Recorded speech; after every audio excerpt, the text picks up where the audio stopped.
అయితే ఇంతకీ పీవనా సర్పం అంటే ఏంటో మీకు తెలుసా?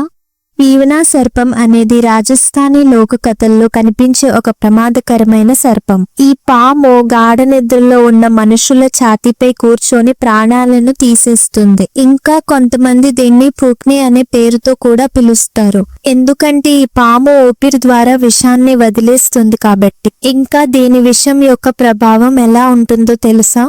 ఇది మొదట మనిషి ఊపిరిలో తన ఊపిరిని కలిపి విషాన్ని విడుదల చేస్తుంది. దాని తర్వాత సూర్యకాంతి అయ్యే వేళలో దీని ప్రభావం మొదలవుతుంది. ఇంకా నోట్లో ఉన్న మధ్య భాగంలో నల్లగా మారి చిన్న మంట ఏర్పడుతుంది. అలా నోట్లో నల్లగా ఉన్న గాయం పెరిగి ఛాతీలో నొప్పి పుడుతుంది. అలా ఆ వ్యక్తి మరణిస్తాడు. అయితే కొంతమంది సైంటిస్టులు పీవనా సర్పం అంటే కామన్ క్రైట్ అని అంటున్నారు.